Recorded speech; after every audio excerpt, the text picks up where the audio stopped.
আজকে একটা পিঠা ট্রাই করব। খোলা জালি পিঠা বলে মনে হয় সেটাকে। তো দেখা যাক কতটুকু পারি। এগুলো হচ্ছে আগের মানে চাউল গুঁড়া করা আর কি। এগুলো মনে হয় আমার মা পাঠিয়েছিল, মনে হয় গত বছরের। আমি ফ্রিজে ছিল এগুলা, একদম অল্প করে নিয়েছি কারণ আমি ফার্স্ট বার ট্রাই করব। তো ভালো না হলে তো নষ্ট হয়ে যাবে, তাই অল্প কিছু দিয়ে ট্রাই করা। তারপর এখানে স্বাদ মতো লবণ দিয়ে দিব। দেখা যাক না কতটুকু করতে পারি। তারপর এখানে কুসুম গরম পানি, এই পিঠা বানাতে নাকি কুসুম গরম পানি দিতে হয়।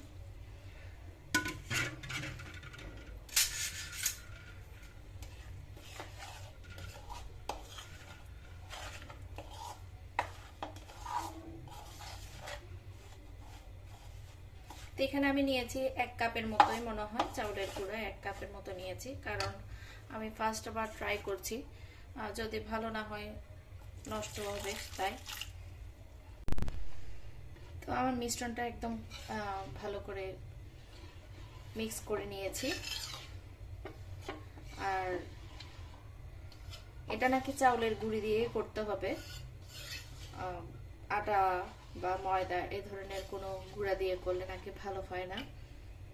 এগুলো তো আসলে আমি ইউটিউব দেখে করছি। তো এখানে একটা ডিম ভেঙে দিব।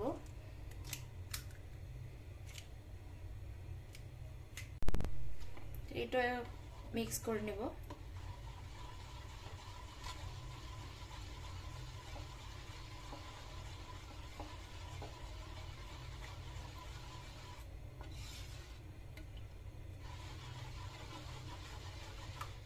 আমার এটা এখনো ঘন আছে, একটু মনে হয় আর একটু পানি দিতে হবে।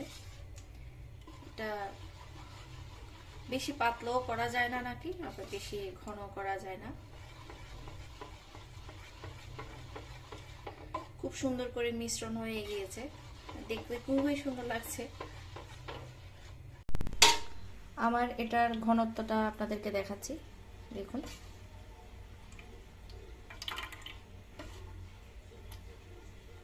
আমি পিঠা বানানোর জন্য ফ্রাই প্যানটা তুলে দিলাম তাওয়া। এখন দেখা যাক হচ্ছে, এখন দেখা যাক কেমন হয়। আসলে ফার্স্ট বার ট্রাই করছি তো একটু নার্ভাস আমি, কেমন হবে জানি না। এটা নাকি নোয়াখালীর একদম বিখ্যাত পিঠা। একদম হাই চুলার আঁচটা একদম হাই ফ্লেমে রাখতে হয় নাকি। এটা মাটির হাঁড়িতে বেশ ভালো হয়।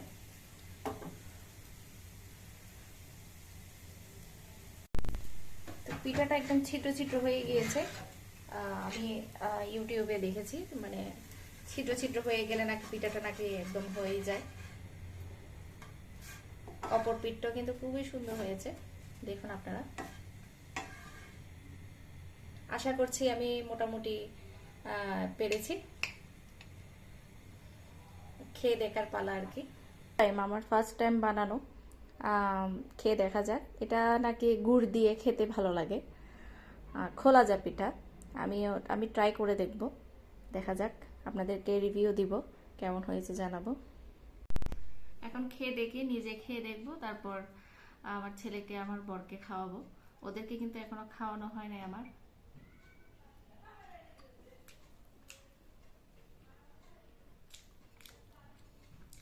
আসলে কিন্তু খুবই ভালো হয়েছে।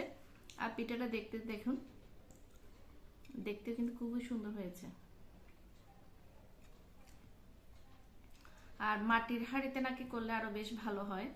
তা আমার তো মাটির হাঁড়ি নাই, এই তাওয়াতে করেছি আর কি, ফ্রাই প্যানে করেছি।